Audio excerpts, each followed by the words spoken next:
Happy Friday. Does anybody have a question or comment before we begin?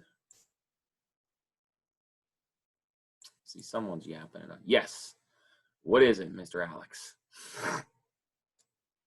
What is your question?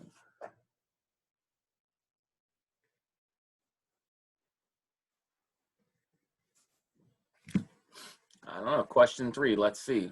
I'm assuming you're talking about the most recent homework.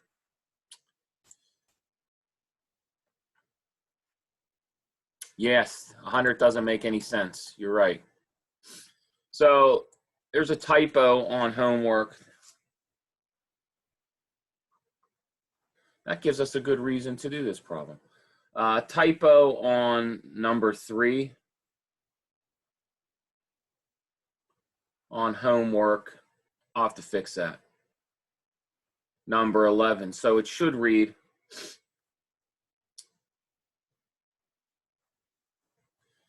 so if you look at the problem, I tell you to write a particular sum.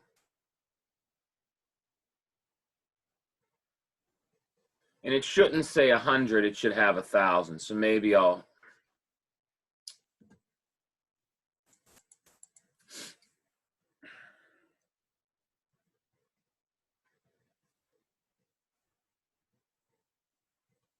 so if you look at the homework that I posted, then there's a typo. So it should be 1,000 at the end, not 100. And then it's obvious what pattern I'm talking about. So let's do it.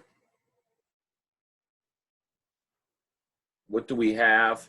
You have 1 plus 2 cubed plus 3 cubed plus all the way up to 10 cubed. And if we want to write that in sigma notation, it's one way to do that is to do this. And then the question you might have is you might say, well, we didn't do this one in class. That's right, we didn't.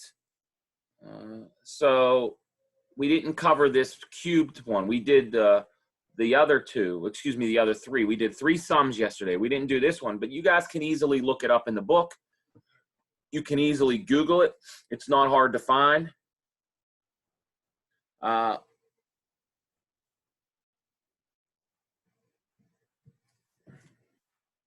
So it turns out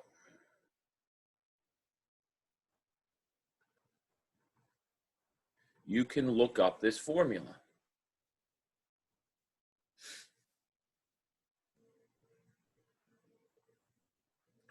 Now, I'm not telling you you have to have it memorized. I told you that yesterday. I don't care if you memorize these things.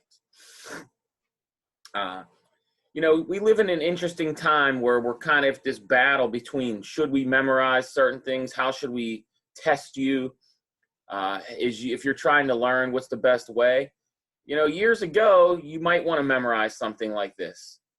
But the fact of the matter is you can easily look this formula up. So, you know, I'm not suggesting that you memorize all these formulas when you can easily look them up. But what I am suggesting is that you take some time to study what we did yesterday. And so you learn the techniques and ideas about how we might derive these formulas. See, that's the key. It's not so much memorizing the formula. The key, in my humble opinion, is understanding how one might derive the formula. But anyhow, let's write this down because it is an important formula. The general formula is as follows. It's 1 cubed, which is 1 plus 2 cubed plus 3 cubed. If we go all the way out to some number n and cube it, then the pattern is very simple. It's n squared times n plus 1 quantity squared all over 4.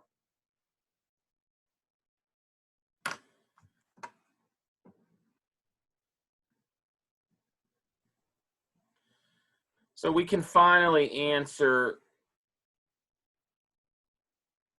the problem that we were originally given. after the typo. So we conclude that 1 plus 8 plus 27 plus 1,000, we can conclude that if we write it in sigma notation,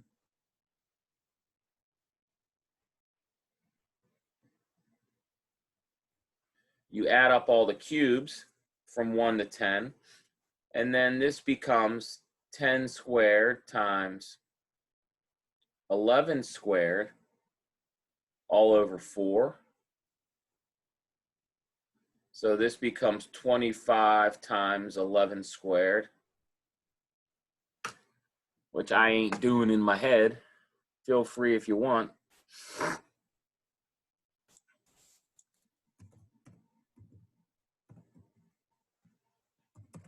So 25 times 11 squared is 3,025.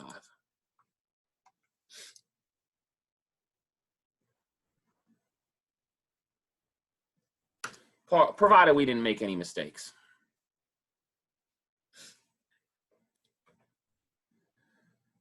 So a little bigger picture is if you look at the first 3 problems on the homework, I am trying to do 2 things. I am trying to give you practice with these, the sigma notation. It's something that we're going to see more of as we move forward. And then we're also asking you to look up some formulas.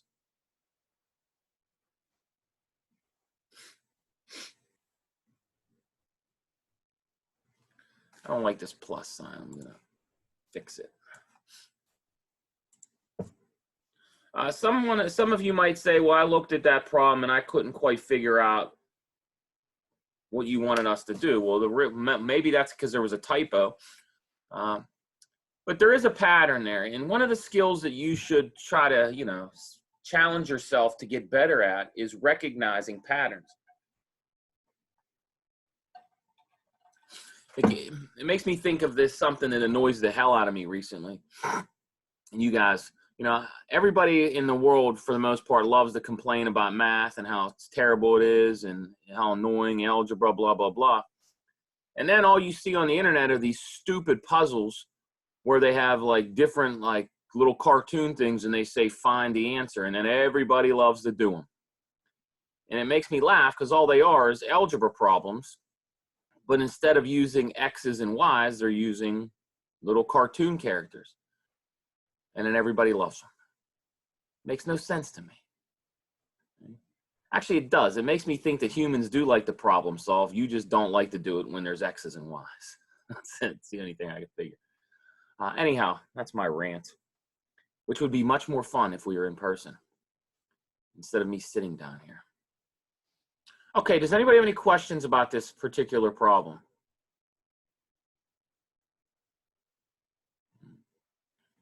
So let me reiterate one last time.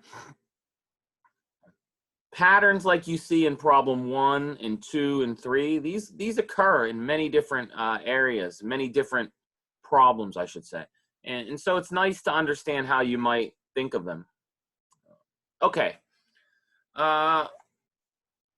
Does anybody else have a question about 1, 2, or 3 before we move on?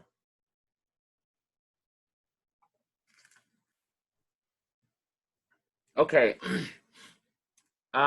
Great. So problem 4 is I am asking you to do, again, what we already did in class. So you have 2 options. You can either just copy it out of your notes, which is fine.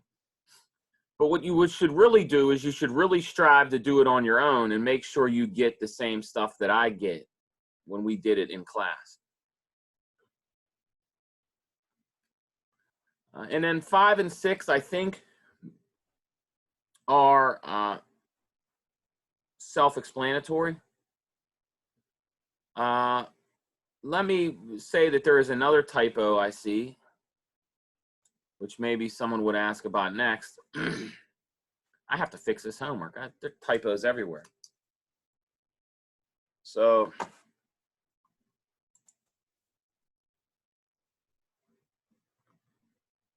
there's another typo. So in problem 6, it should say repeat number 4.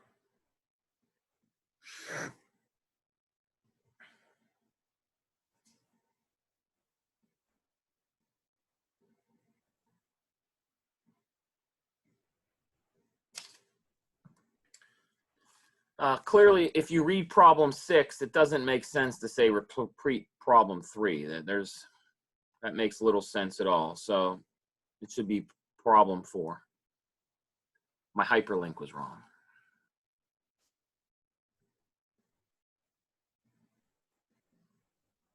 Does anybody have a question, a comment?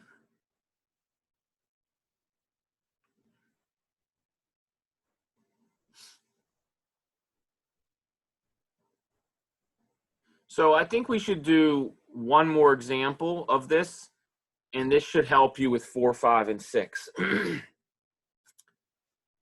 And then we'll move on.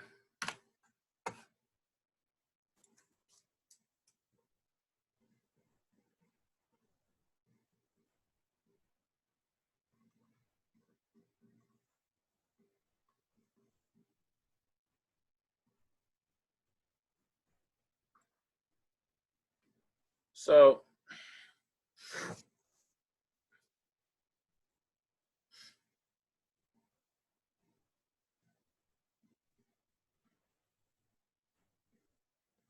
here's what we're going to do. We're going to do it exactly like problem 4, only we're going to do it on a different interval to help you try to get how this works. So here's where we go. So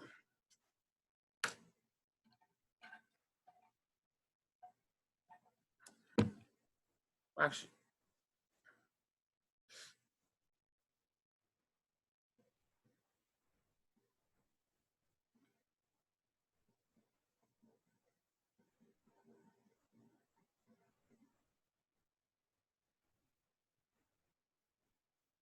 so we're going to follow the instructions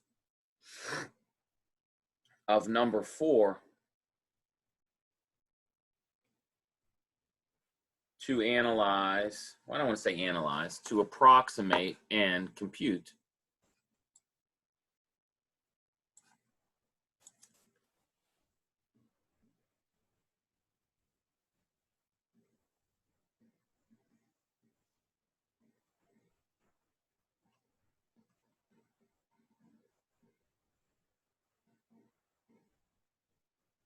So I'm going to integrate from 0 to 3 of x squared. In class, we went from 0 to 1. I'm asking you to do that again. And then in problem 5, I'm asking you to go from 0 to 2. So I'll go a step further. I'll go from 0 to 3.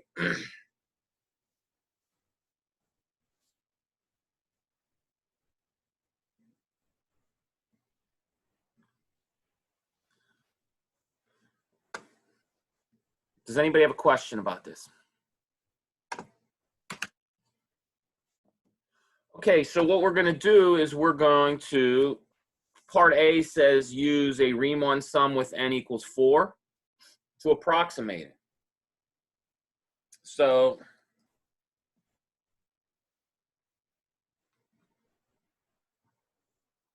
as I said before, I like to use a right Riemann sum.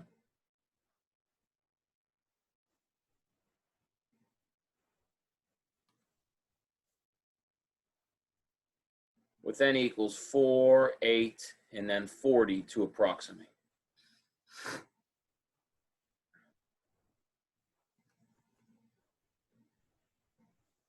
So that's what I'm going to do first. And if you do this a few times, you'll realize that you don't have to do much work. The problem seems like it should take a lot longer to do, but because we have this nice formula, we don't have to do it.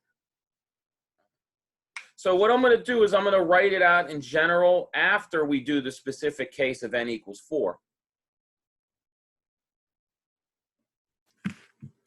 But you can do it any way you would like. I'm kind of showing you the way that, when I did it the first time in my life, when it finally made sense. Here's the way I thought about it. Okay, so Uh, what do we need to do if we want to use the definition of the integral? We need to compute some things. So we note delta x is 3 minus 0 over n.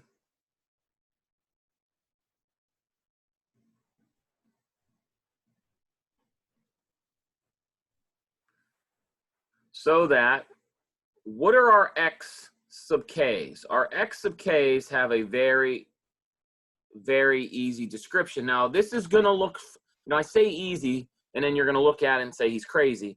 But once we draw it down, I think you'll see. So I'm going to draw a picture of this in a second, but the easy way to figure this out is you do a plus k times delta x. And so this means 0 plus k times 3 over n. So in general, your x sub k's are 3k over n.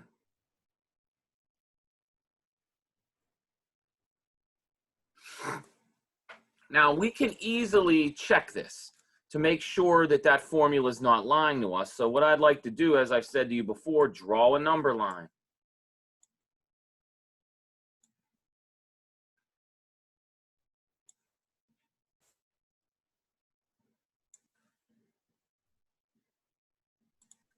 So let's sort of get this guy cornered off. So I'm going to draw a number line. In particular, I'm going to draw the line from 0 to 3.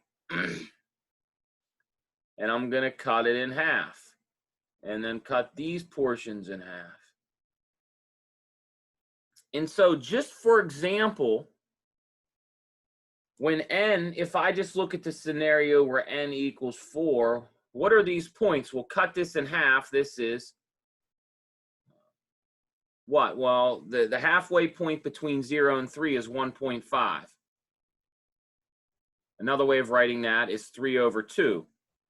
An even better way of writing that is 6 over 4. You might say, why would he do that? Well, I'll show you in a second. What is 3? Another way of writing 3 is 12 over 4. What is this point? This is 3 over 4.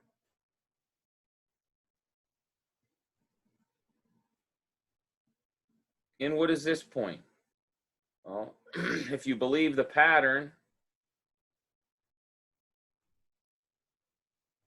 you get 9/4. So look at those points. The first one is 3 over 4. The next one is 6 over 4. The next one is 9 over 4. And then 3 over 4. That divides 0 to 3 into 4 equal pieces.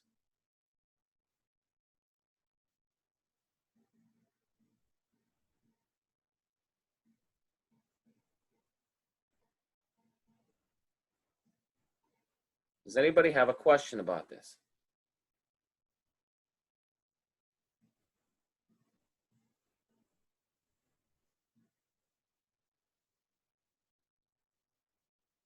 If I fall off my chair, will anyone know?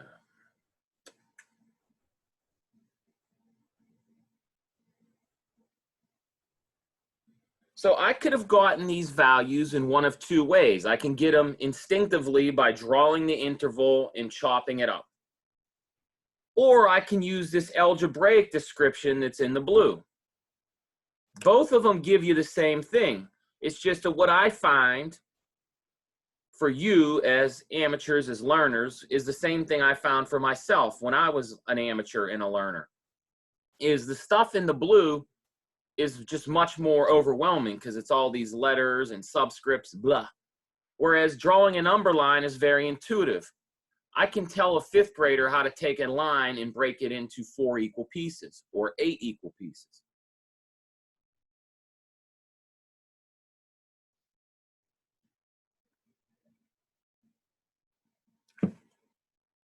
Okay, so let's do the first one. So we'll switch colors here. We'll get this purple. And please stop me at any moment if you have a question. This is a team environment here. This is, as I like to say, this ain't dictatorship. So let's first look at the case n equals 4. We know that the integral from 0 to 3 of x cubed, or excuse me, x squared dx is approximately the following. It's approximately delta x times. What is our function? Our function is the squaring function. So I am going to plug in my values. So the first thing I'm going to plug in is x sub 1 squared plus, I wrote x sub k, I meant x sub 1.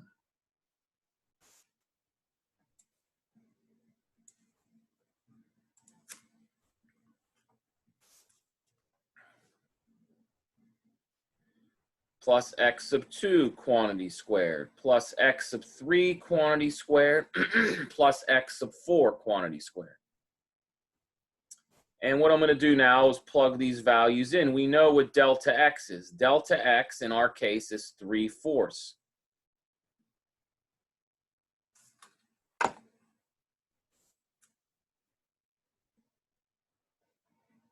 What's x sub 1? X sub 1 is 3/4 as well. Quantity squared. Plus x sub 2, which is 6/4, quantity squared. Plus 9/4, quantity squared. Plus 12/4, quantity squared.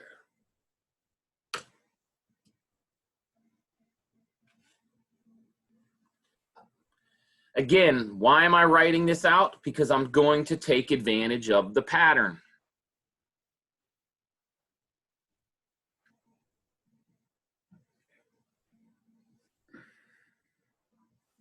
So if you have a question, now's a good time to ask.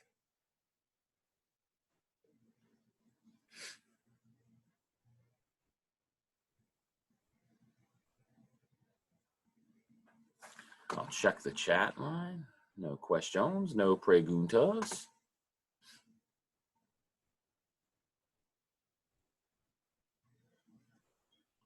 Okay, so let's go to the next line and let's start massaging this expression like we've done in the past. So the first thing I noticed is that everybody has a 4 squared in the denominator, so I'll pull that out and that gives me 4 cubed. Then what's left? What's left is 3 squared plus, what was the next one? 6 squared plus 9 squared plus 12 squared. Again, I could go to the calculator here, but I don't want to do that.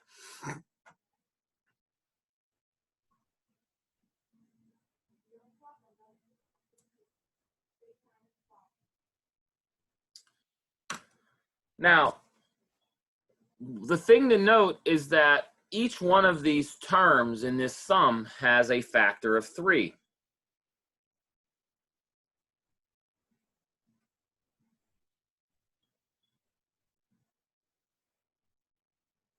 So I'm going to beat this a little further so I recognize a pattern.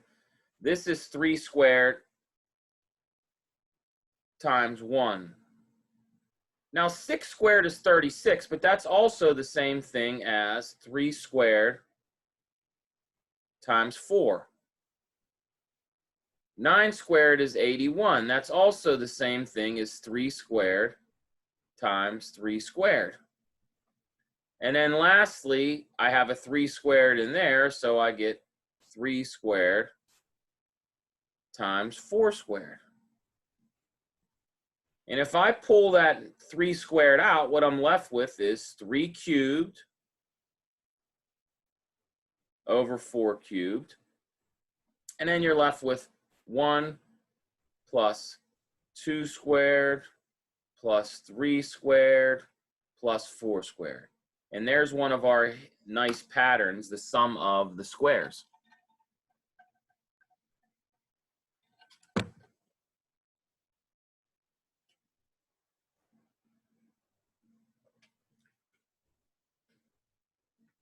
Does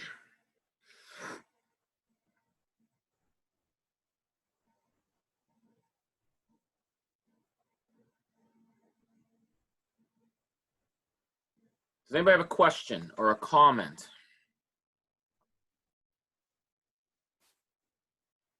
Woo. Okay, now why am I doing it this way again? I can't emphasize this enough. Some of you are probably going to watch this and say, why did he just add these up in a calculator? I could have, but then I missed the pattern. What I'm trying to do is I'm trying to kill parts A, B, C, and D all with the same stone. And the only way I can do that, the only way I can kill the whole problem at once is if I recognize the pattern. Now, if you don't want to recognize patterns and you still want to do the homework and learn it, then you're going to have to do the same complicated thing 4 times. I am trying to do it once.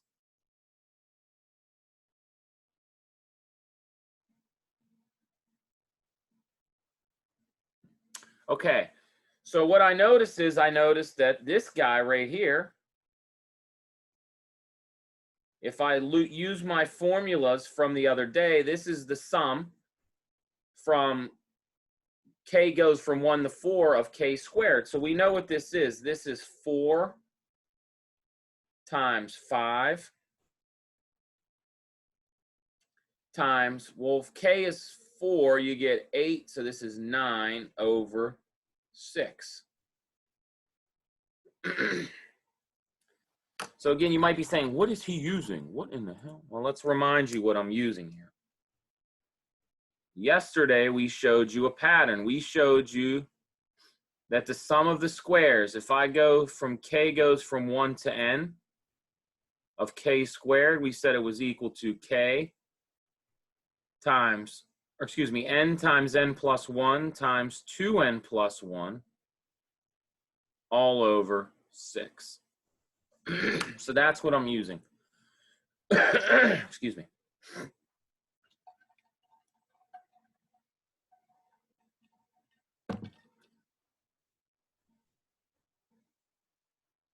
Okay, lots of things are going to cancel now, so let's just do that. This 4 cancels with one of these, and you're left with 2. This 6 cancels with one of these 3s, so you're left with 2 3s, and then you're left with a 2 downstairs.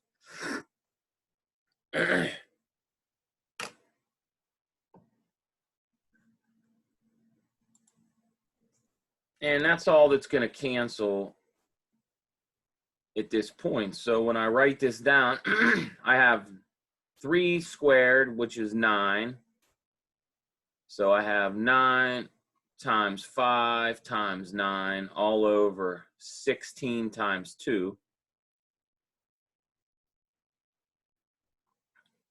And at this point, nothing else will cancel, so I can just figure out what it is.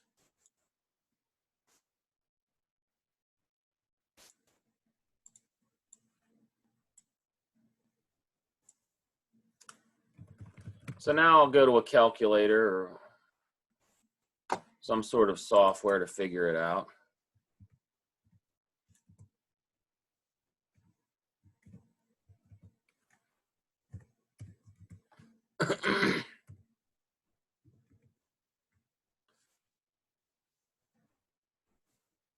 And so if we do this, we get what? 405 is going to be the exact numerator over the exact denominator of 32.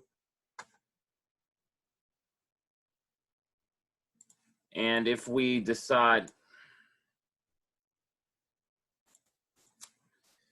to compute the decimal value, we get 12.65625.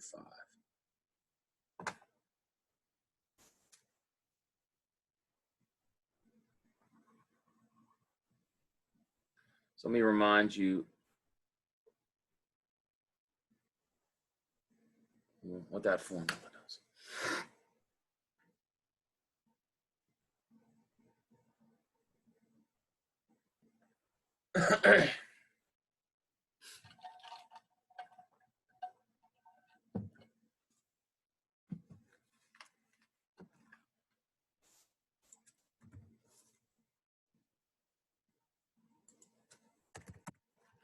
So does anybody have a question?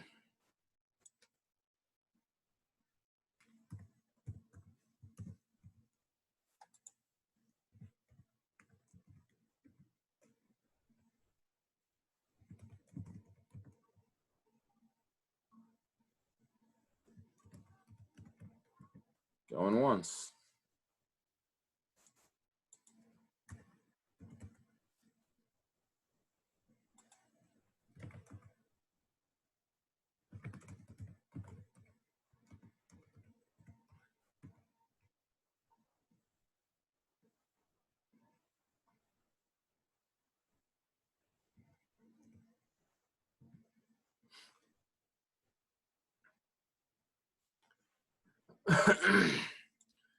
All right, so since no one has a question, let's show you some technology, how this can help you if you really wanted to. So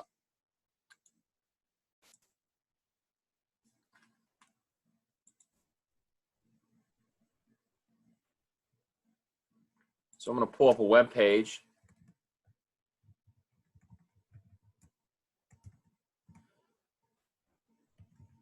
And I can show you this. I can actually send you guys something you could play around with if you wanted.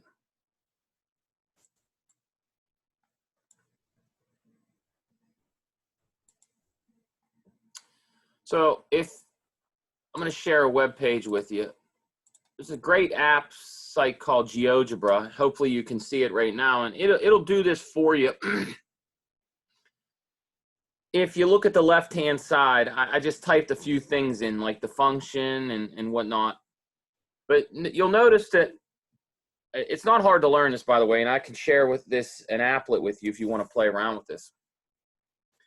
But you'll notice on the left that it has a command, rectangle sum, and when I type in this command, what it does is it draws the 4 rectangles that I wanted to draw.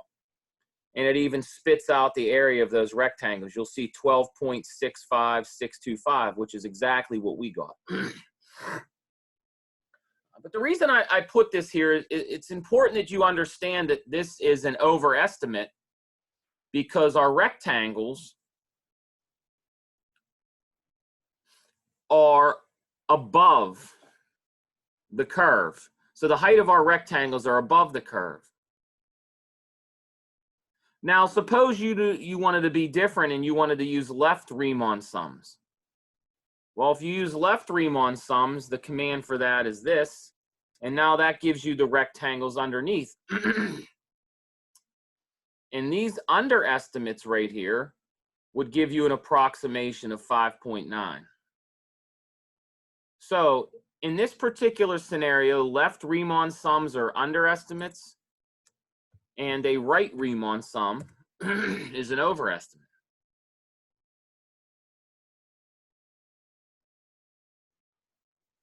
Does anybody have a question?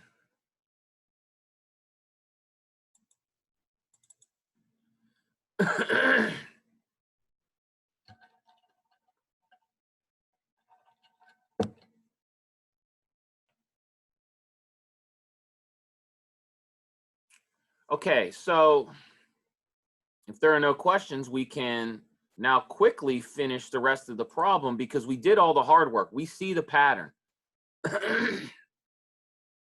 Here we go. So if I go to the next page, I say, okay, well, before I go to the next page, let's look at this.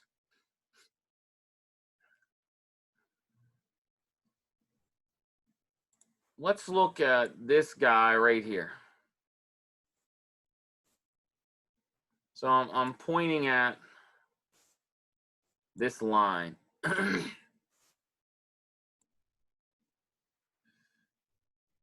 This line right here is the key because it tells us what the pattern really is. You notice you see a 4 here, that's no surprise. You see a 4 here, that's no surprise. Why is that no surprise and why is that no coincidence? Because we were studying 4 rectangles. If I want to do 8 rectangles, then this number would change from 4 to 8. So instead of adding up to 4, I would be adding up to 8. And my delta x would be 3 over 8. So none of this changes. So let me make that very clear.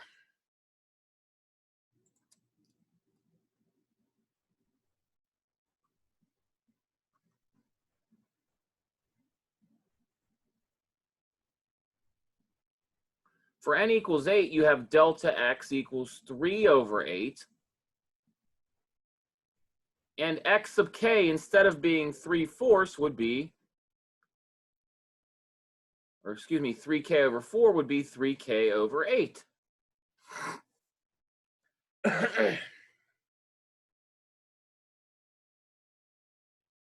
Thus, what do you have? Well, the integral we're interested in is going to be delta x. We'll write it out again, but we'll do it very briefly.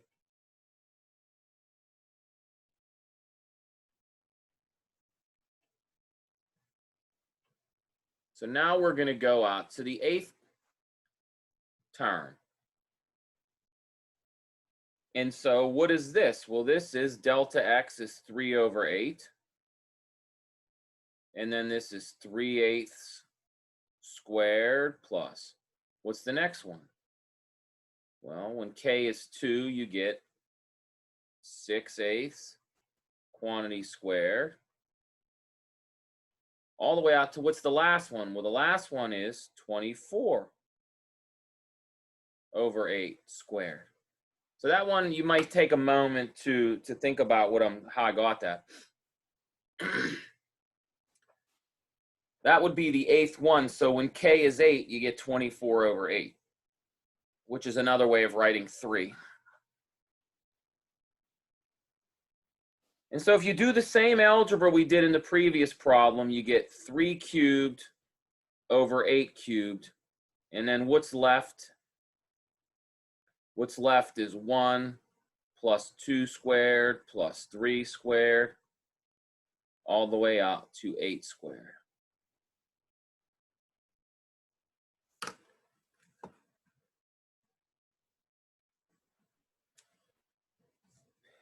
The algebra is exactly the same. It's just the number of terms have changed. And so using our formula, this is 3 cubed over 8 cubed. And then this is times 8 times 9 times 17 over 6. And I'll spare us the gory details.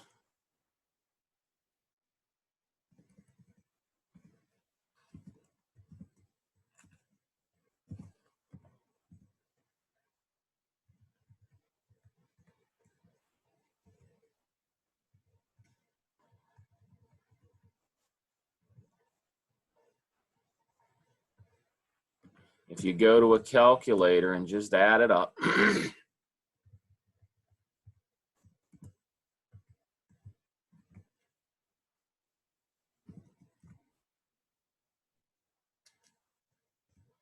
I keep hitting the wrong button.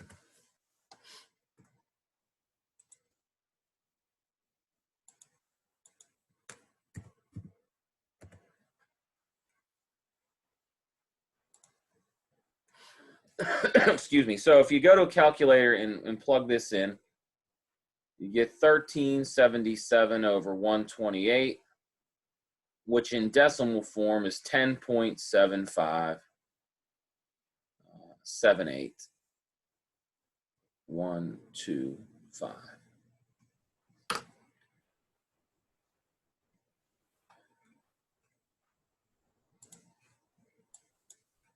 Fix that. I didn't like it.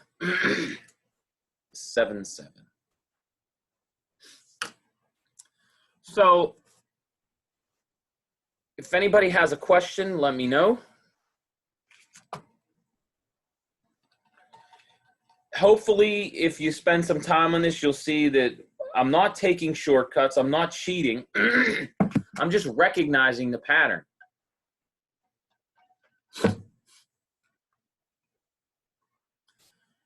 So what we'd like to do now is go back to, excuse me, go back to the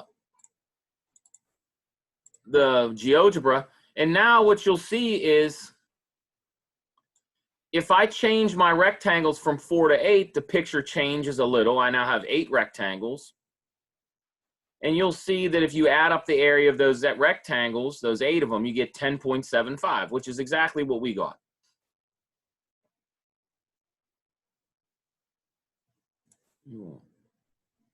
Change the color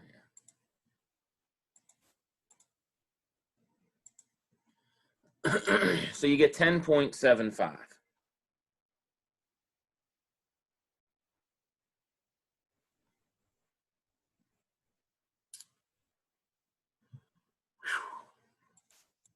Does anybody have a question?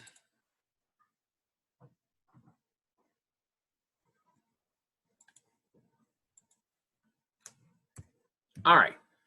So the next part is to do 40. Well, I don't expect you to actually draw out 40 friggin' rectangles. That would be insane. But we can easily take advantage of the formula, though.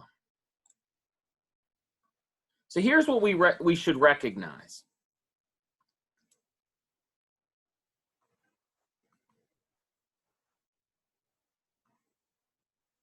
In general,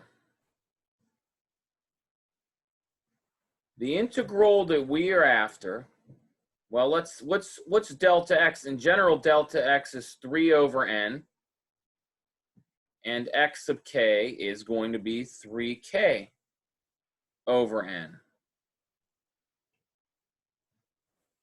And so that tells us that this integral is approximately delta x, and then you add them up, f of x sub 1 plus f of x sub 2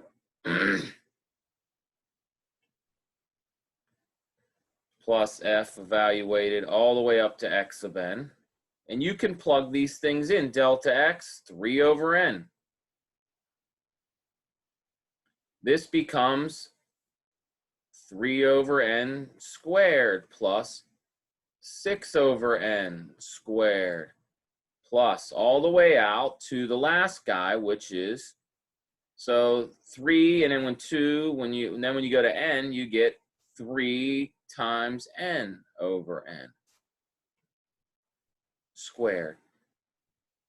And using the same exact reasoning we've done 2 times before, we can factor out any common terms, common factors, and we're left with 3 cubed over n cubed.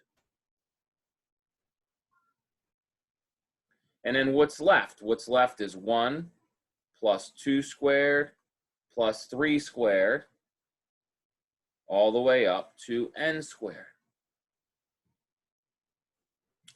And then we have our beautiful pattern. So this is 3 cubed over n cubed. And then this becomes n times n plus 1 times 2n plus 1 all over 6.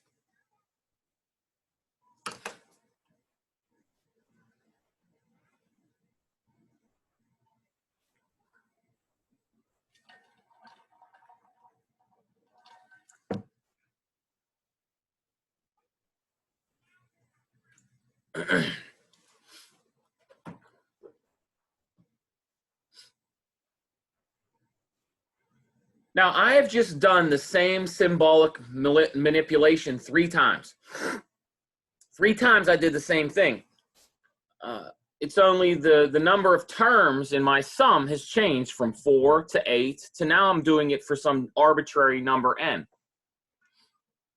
In particular, n has to be a positive integer for this to make sense.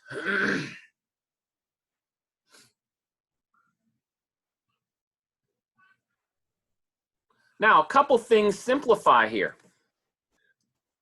This n cancels with one of these, so you get a square. That's nice.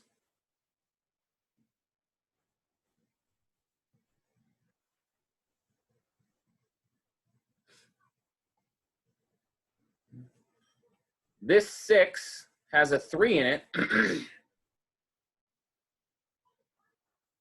So you're left with 2 when you cancel one of these out.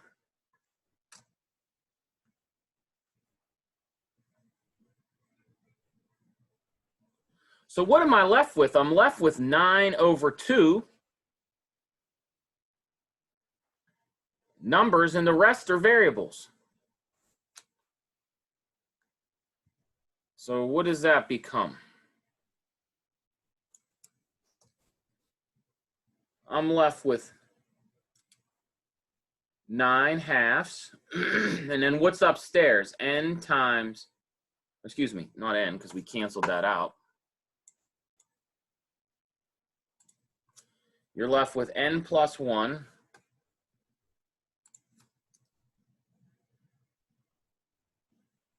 times 2n plus 1 over n squared.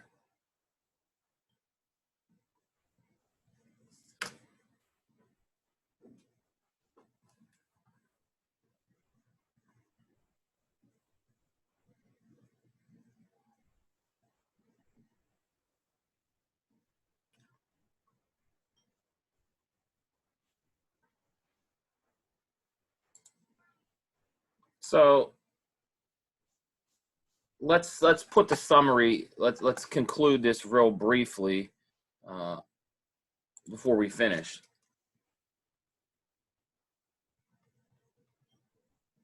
So that is the integral from 0 to 3 of x squared dx is approximately 9 halves times, let's multiply this out, 2n squared plus 3n plus 1 all over n squared.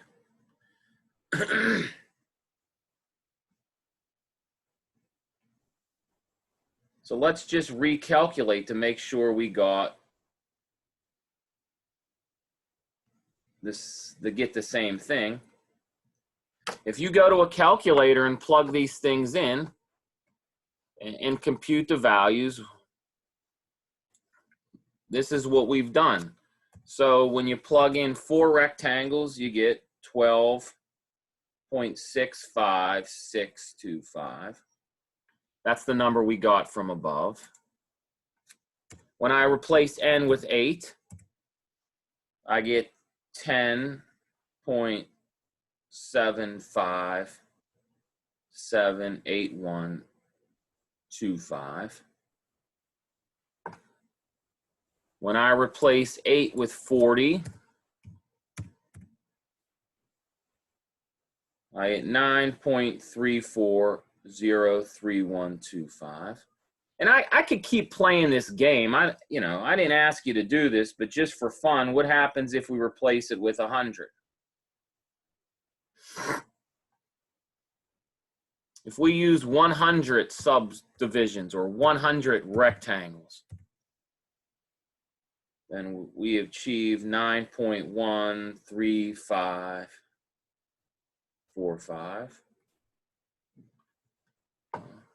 We can do 500 or 1,000. If I do 500, if I plug n equals 500 into that formula, I get 9.027018.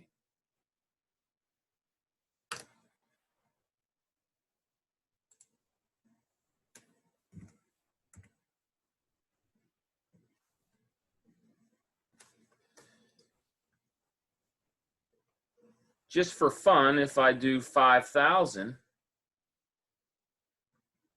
now I get 9.0027.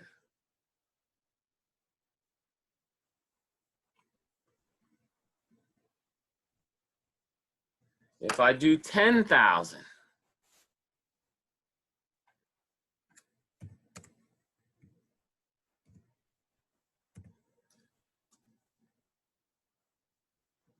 $9.0013.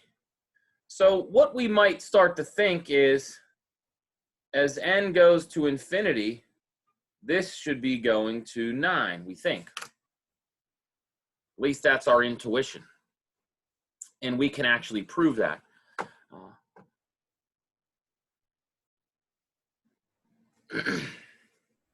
Does anybody have a question?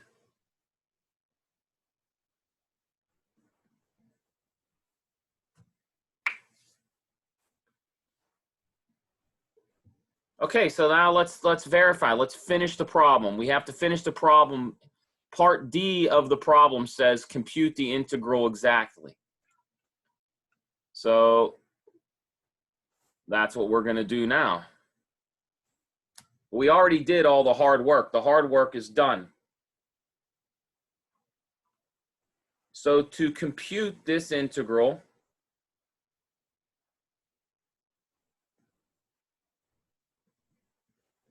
we use the definition.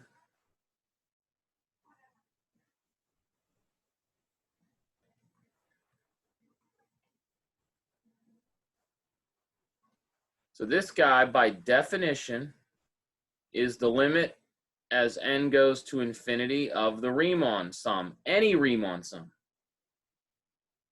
But we just calculated one. We did all the dirty work.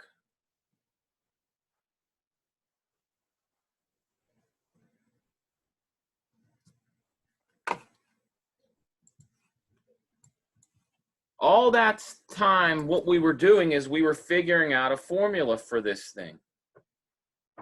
So what was that formula? It was 9/2 times 2n squared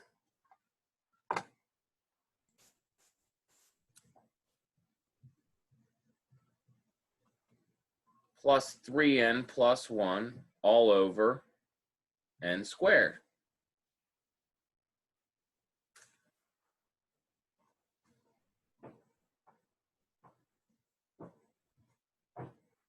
Now, we talked about how to calculate these limits way back in chapter 2. You also thought about relationships like this in pre-calculus courses or college algebra. You have a polynomial of degree 2 divided by a polynomial of degree 2. The limit is nothing more than the leading coefficient over the leading coefficient. So this limit, this limit simplifies to the following. If we use our limit laws from chapter 2, we end up with 9/2 times 2, which simplifies to 9. And that's exactly what we expected. We expected 9 by all the calculations we did the last 20 minutes.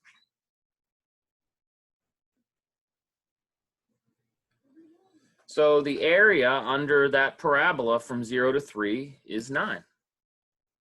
Does anybody have any questions?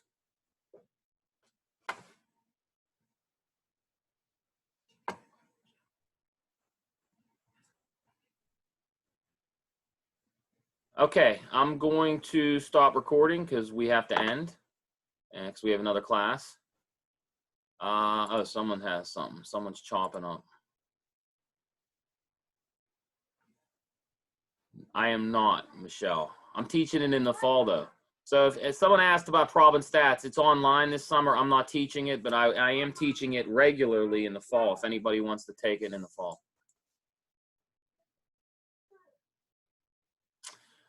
Any other questions?